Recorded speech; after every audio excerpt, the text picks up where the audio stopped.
Hey, welcome to my channel. Thanks for checking out this video. Please like and subscribe if you've not done so already. This is a look at the nuclear capabilities of North Korea and what threat it poses to the United States, and more specifically the continental United States. And the reason why I separate that from, say, Hawaii or Alaska is obviously they're a little closer. This is more their longer range missiles, the ICBMs. I'm going to start this video by saying there is no definitive answers in this. There's usually pretty good estimates on number of deployed warheads for Russia or China or France, United States, etc. There is not very good. There's estimates at best. Some of them range. You often hear, quote unquote, that North Korea is estimated to have 50 either the materials for 50 warheads or 50 warheads. And that they're able to produce enough materials for 6 to 7 warheads per year. And while that may be accurate, just keep in mind that there's a difference between having the materials for 50 warheads or 6 to 7 per year and actually having them assembled. And also there's a difference between having a warhead or being able to test, like for instance, they may have tested potentially up to 70 to 250 kiloton detonations. But there's a difference between testing that and being able to produce those warheads and miniaturize them to be able to be used on an ICBM.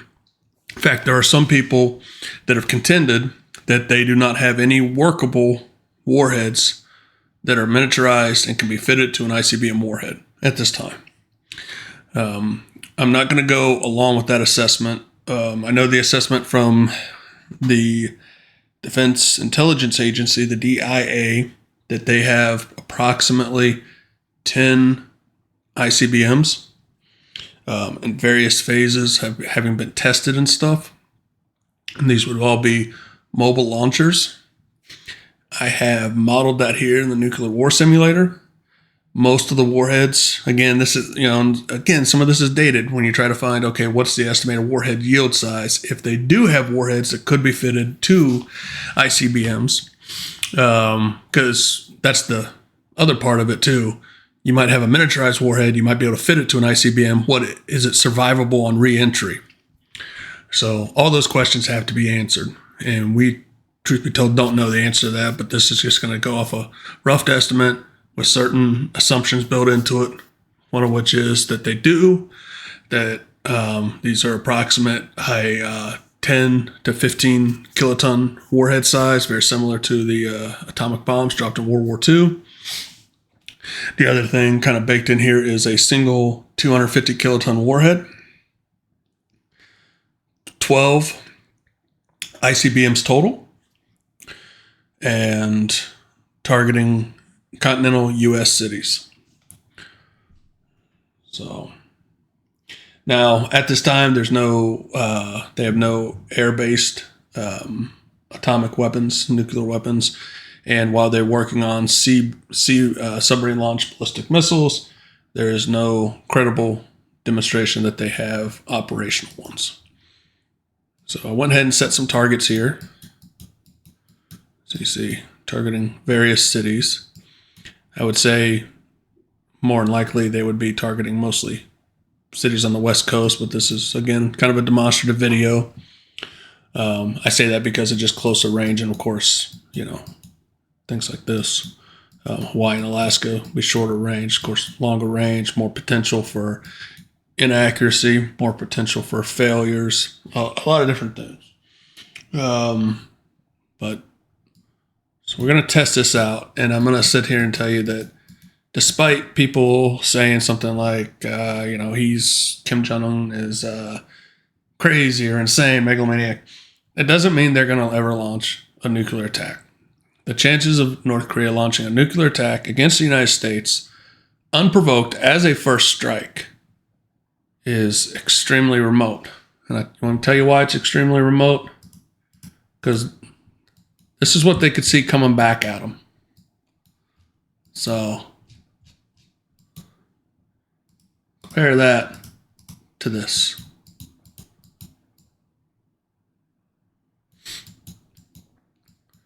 Just because somebody is an authoritarian doesn't mean they're dumb. And one thing about authoritarians, they want to stay in power. And your likelihood of staying in power dramatically reduces when you have nuclear missiles, bombs raining down on you and your people dying. And maybe you stay in power, but who cares at that point when everything's smoldering ash beside you? So we're going to run this, and we're going to simply run it. The North Koreans attack on the U.S., see what it looks like, see what the casualties are. Like I said, I consider it a highly improbable event, but anytime you always have to explore every possibility.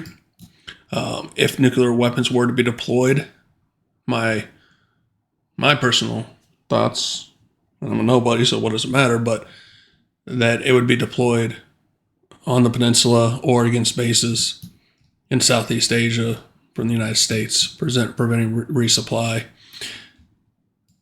There's always a gamble you can take that if you're not striking the other side's actual country or territories, the territories of allies, that maybe they won't come back with nuclear weapons of their own, because to keep that escalation climbing up that ladder. Let's go ahead and run this.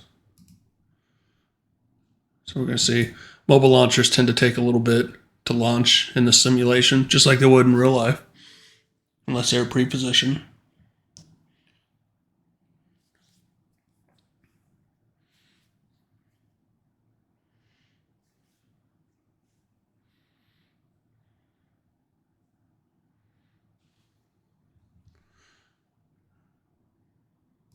Let me just go a little. So we see some launch there. Let's slow that down a little bit. And we can go a little faster. You guys are tired of hearing me talk at this point. So this represents stage of the rockets. Now you're starting to see the warheads. They didn't MIRV anything, potential that they have MIRV capable. This is a mix of the 15 and the 17 missiles. Now here's the other elephant in the room. This is based on the assumption of a complete failure. Hold on one second. All right, I'm back. So those the breaks sometimes. So, and we're still running. Everything landed.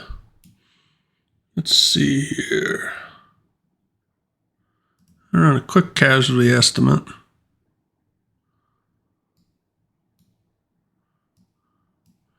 $614,845 fatalities, representing 0.2% of the population. We have another 24,000 cancer fatalities, 5,423 square kilometers evacuated. Long term, we would have some fallout. Wouldn't be horrendous.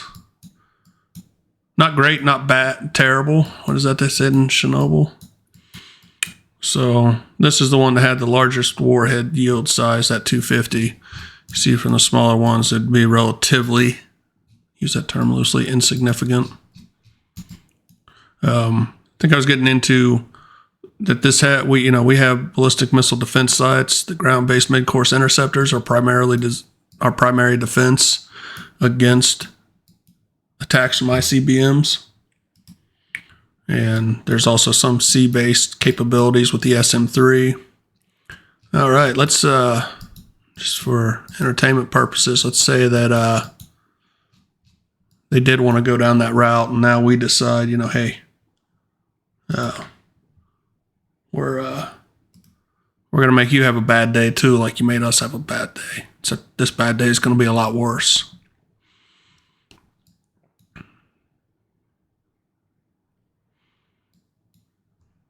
Now, say just as it's very unlikely that they would launch a first strike against the United States just due to the giant disparity of forces.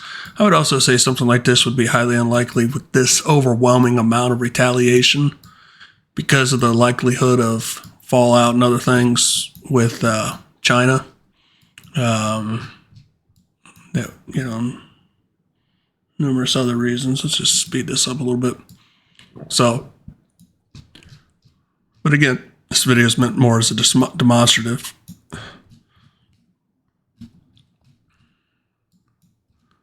Let's just get a bird's eye view of this.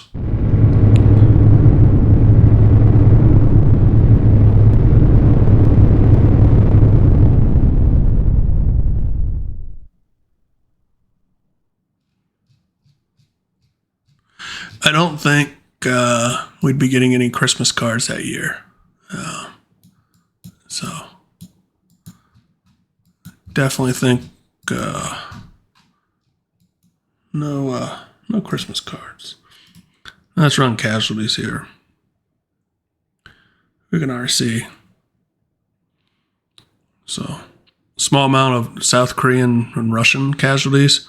North Korea, about 70% of their population, 4.3 million in China. Obviously a devastating impact. 1.4 million eventual cancer fatalities, 520,000 square kilometers. Ouch. Obviously that's going to be a radioactive wasteland.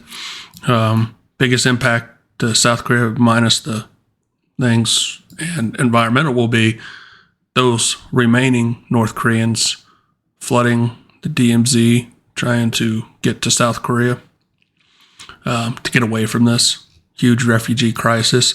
You'd have a similar thing to China, although unfortunately they would have to be going through a lot of fallout zones to get there if they're able to survive. China would have some probably high level of anger. Now, there are things, wind patterns, other stuff the United States could have baked in to prevent, and depending on, what height, detonation, other things that can impact the fallout. This was done automated without regards to kind of fallout impacting another country. There would be things to mitigate it, but there's no way they could mitigate it completely. Definitely would have some level of impact on China. And we'd also have incoming warheads. You can look at trajectories and stuff, but it's right there, right in their backyard. So, again, not something I see as a plausible in either scenario. If you're interested in how our missile defense systems would hold up to a North Korean strike, I'll put a link. I have a video I did a couple years ago about that, using command modern operations. And let's just say that right now, if the number 10 to 12 is accurate as far as ICBMs, we have 44 ground-based mid-course interceptor missiles. I think standard protocol is either 3 or 4 missiles per incoming warhead. And so we would have just enough to represent a more than likely successful interception. But even with a multi-layered defense system, some of the most advanced in the world, stuff gets through. Just a matter of fact. You can look at Israel, where the Iran ballistic missile attack, where Israel was protected by their own multi-layered defense systems, also U.S. naval systems, and some THAAD, ground-based systems. Still, stuff gets through. So, no missile defense, ballistic missile is going to be 100%. So, always goes back to that question that even if we baked in successful interceptions into this, there's still going to be a strong likelihood we would have some level of impact. So thanks, everybody. Hope you enjoyed the video. Like and subscribe. Check out if you like ambience videos. I did some ambience videos with fighter jets and also space-based using DCS and Elite Dangerous. So check those out. Really helped me and my wife sleeping. So thanks, everybody.